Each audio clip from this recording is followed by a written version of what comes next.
This looks like a fake, doesn't it? Well, it is a fake. But here's a fella who's willing to bet his hard-earned money on it. Henry here got on the train with $200.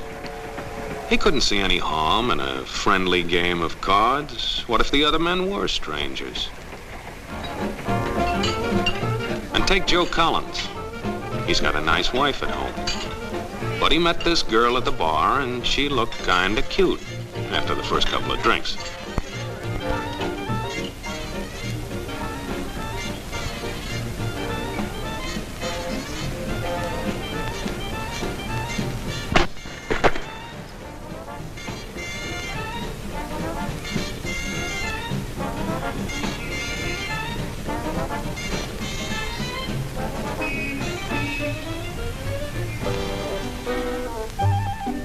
There's a good old-fashioned word for people like this. We call them suckers. And there are other people. People who stay up nights figuring out how to take away what they've got. There are all kinds of games and all kinds of suckers. Take Mike here, for instance. He's got everything, you might say. He's young, he's healthy, he's got a job. And he's got a country called America. It's a wonderful thing to have. America. Lots of room. Room enough to raise plenty of food. Big factories to make things a man can use. Big cities to do the business of a big country. And people. Lots of people. Enough to work the farm and build the factories, dig the mines, run the business. All kinds of people. People from different countries with different religions, different colored skins. Free people. They can live together and work together and build America together because they're free. Free to vote, to say what they please, go to their own churches, to pick their own jobs. Yeah, Mike's got something, all right. He's got America. But there are guys who stay up nights figuring out how to take that away from him. I want to give you the truth, folks. The truth about America. I know you've got a lot of questions. You want to know why you're not getting the breaks you deserve. Well, I'm not a politician. But I've made it my business to study these things, and I happen to know the facts. Now, friends, I'm just an average American. But I'm an American, and some of the things I see in this country of ours make my blood boil. I see people with foreign accents making all the money. I see Negroes holding jobs that belong to me and you. Now, I ask you, if we allow this thing to go on, what's going to become of us real Americans? I've heard this kind of talk before, but I never expected to hear it in America. This fellow seems to know what he's talking about. Yes, he knows all right. What's the answer? What are we real Americans going to do about it? You'll find it right here in this little pamphlet. The truth about Negroes and foreigners. The truth about the Catholic Church. Now, friends, these books are free. Paid for by real Americans who want others to know the truth. Excuse me, young man, but are you actually going to read that stuff? Sure, why not? You heard what he said, didn't you? Yes, I heard. But do you believe in that kind of talk? I don't know, makes pretty good sense to me. I'm speaking to you as an American. And I tell you, friends, we'll never be able to call this country our own until it's a country without. Without what? Yeah, without what? Without Negroes. Without alien foreigners. Without Catholics. Without Freemasons. You know these people. What's wrong with the Masons? I'm a Mason. Hey, that fella's talking about me. And that makes a difference, doesn't it? These are your enemies. These are the people who are trying to take over our country. Now you know them. You know what they stand for. And it's up to you and me to fight them. Fight them and destroy them before they destroy us. Thank you.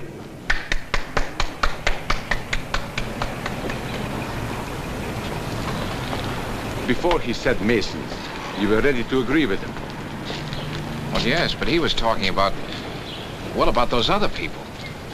But in this country, we have no other people. We are American people, all of us. What about you? You aren't American, are you? I was born in Hungary, but now I am an American citizen. And I have seen what this kind of talk can do. I saw it in Berlin. What were you doing there? I was a professor at the university. I heard the same words we have heard today. But I was a fool then. I thought Nazis were crazy people, stupid fanatics. But unfortunately, it was not so.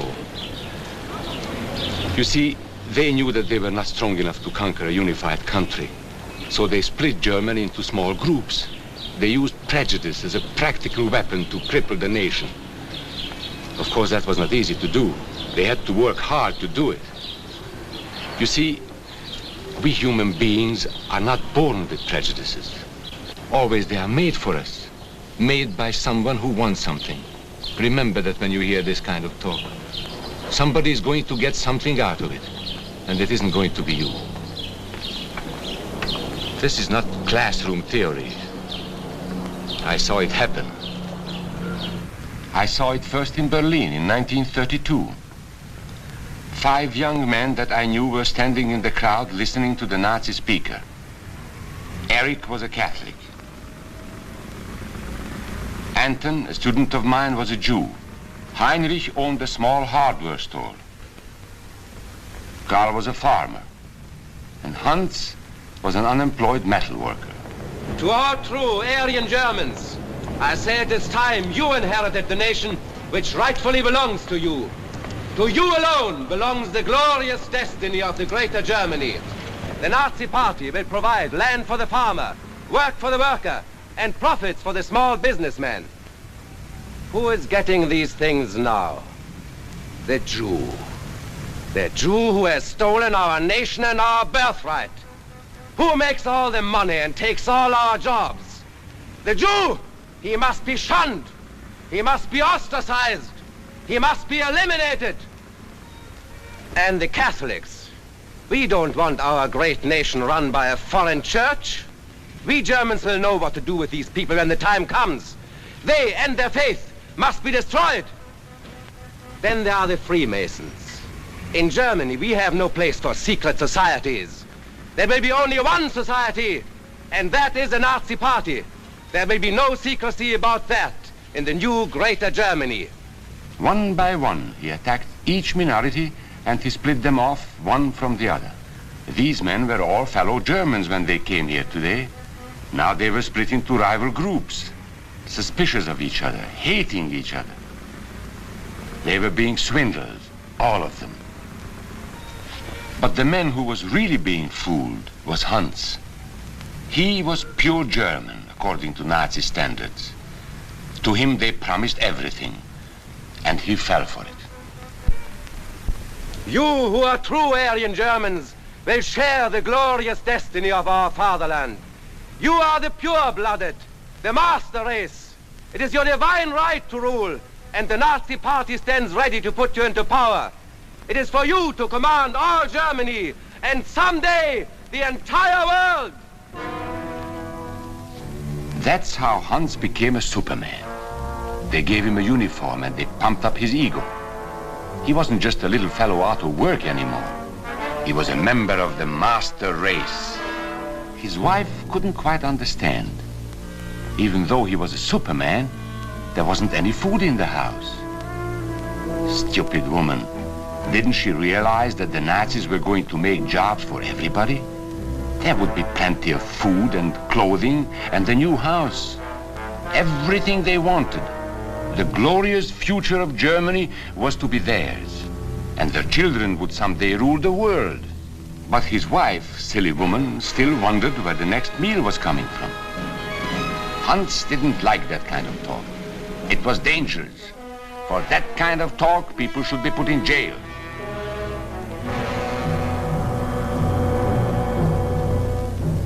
Hans had swallowed the bait all right. And these were the men who baited the hook. Why? So that Hans could come to power? Of course not. so they could come to power. They would merely use Hans to help them get there. He would do the dirty work for them. Hans and thousands of others like him, all playing a sucker's game. They gambled with other people's liberty, and of course they lost their own. A nation of suckers. Hitler needed these people. There was lots of work to be done. There were trade unions to be smashed, because unions were organized and might offer resistance. There were many political parties in Germany. These the Nazis destroyed. They were determined to smash every organization where people might band together and resist them. There were Jews to be beaten and killed. The Jews were not powerful, but they were a convenient excuse for all the nation's ills. And besides, a Nazi party member could not take over this man's store. Hundreds of Catholics were put in jail because the Catholic Church had strength and could resist the Nazi drive for power. They had split the nation into 100 pieces, and then one by one, they had destroyed the pieces. Over these broken pieces, the Nazis rode into power. One party, one nation, one religion. These men had won their struggle for power. They now ruled all of Germany. But still they had trouble with their oldest and most persistent enemy, the truth. They found that truth does not die easily, and so they decided to abolish truth. One great source of truth is literature, so they burned books, 20 million of them. Many great men in Germany who were spokesmen for truth were jailed or driven from their country. Teachers, writers, scientists. Education was discouraged. In 5 years, college attendance dropped 53%. It was forbidden to listen to a British radio program or read an American newspaper. In Nazi Germany, you had to get your information from Dr. Goebbels. He knew what was best for you. You couldn't see this movie or listen to this music. And you couldn't watch Joe Louis fight because the champion had black skin. He disproved Hitler's theory of Nordic supremacy. Albert Einstein, one of the world's great scientists, disproved that theory too. He was non-Aryan, so he had to leave Germany. His mind was dedicated to the search for truth, and the Nazis, having sold a lie, were most afraid of truth. The church was one force in Germany still strong enough to proclaim the truth in public. No doubt is possible that we Christians are in a grave battle. Against us stands a faith out of blood. The battle signals range from cool repudiation to hate-filled causes. Weapons are used that centuries have dulled. The aim of this battle is to dislodge Christianity from our fatherland. This Catholic priest was arrested the following day on charges of immorality. The Protestant church also continued to try and fight for truth. He who desires liberty for himself cannot deny it to others, lest he lose what he has gained. This is the great lesson the world can learn from Germany. The Nazis put this man in a concentration camp. There were others who spoke for truth, and I am proud to say that educators were among them. And what, may I ask, is an Aryan? I don't know myself. But let us see what our present so-called authorities have to say about it. They say he is tall,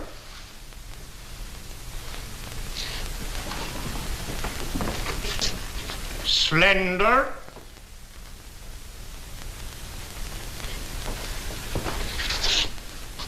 blue-eyed,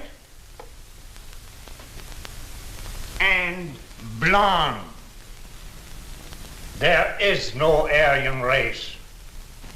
And more important, there is no master race. There are people who may find these ideas convenient, but science cannot support them. There is no scientific proof that there's any correlation between a man's racial characteristics and his native ability or character. In all racial groups, we find the same range of potentialities. We find idiots and geniuses. We find criminals and philanthropists. We must judge each man as an individual and not by the color of his skin or his eyes or by the length of his nose.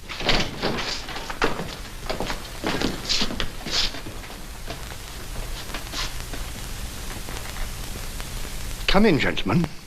Make yourselves comfortable. There are many differences between individuals. We each have different capabilities, different backgrounds, different views about what's right and what's wrong. Like the difference between me and these gentlemen who have just arrived. But that is not the difference in race. It is a difference in the way we think. Remember that. And remember that there is no master race. That is a scientific truth. Anyone who tells you otherwise is lying.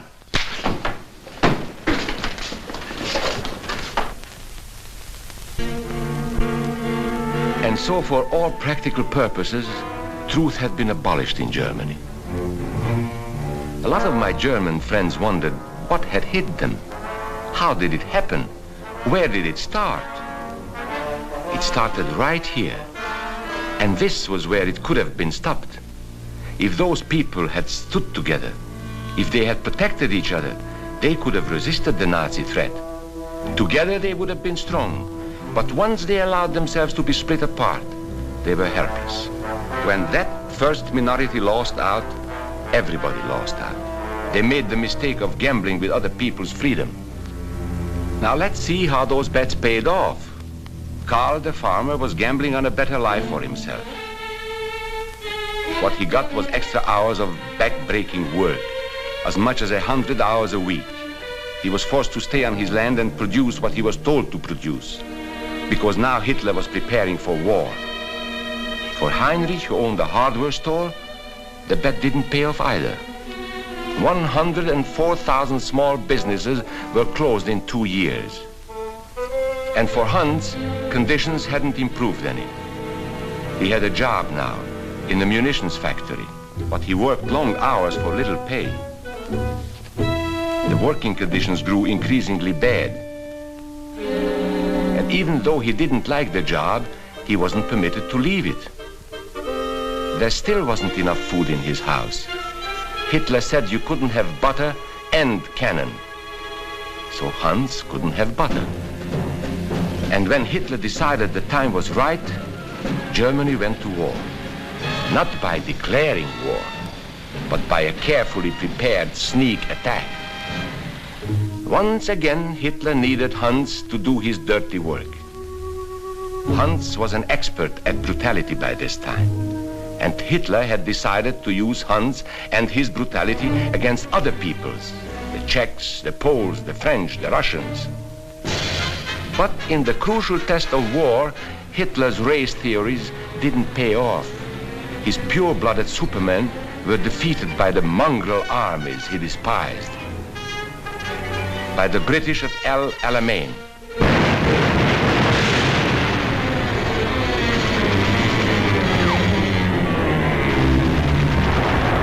By the Russians at Stalingrad.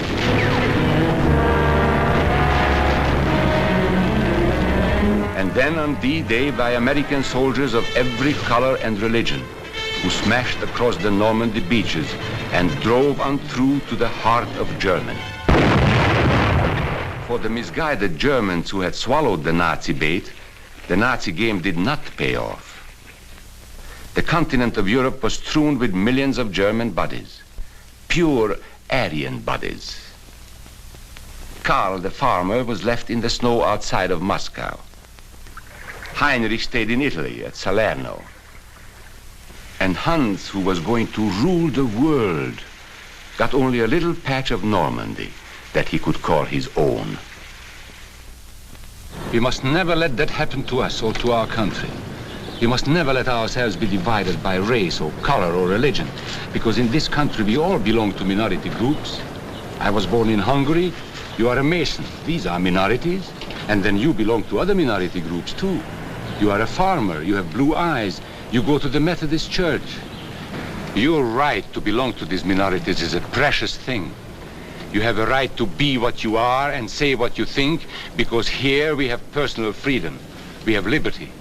And these are not just fancy words. This is a practical and priceless way of living. But we must work at it. We must guard everyone's liberty, or we can lose our own. If we allow any minority to lose its freedom by persecution or by prejudice, we are threatening our own freedom. And this is not simply an ideal. This is good, hard common sense. You see, here in America is not a question whether we tolerate minorities. America is minorities. And that means you and me.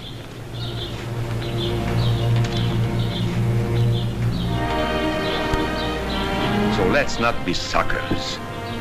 We must not allow the freedom or dignity of any man to be threatened by any act or word.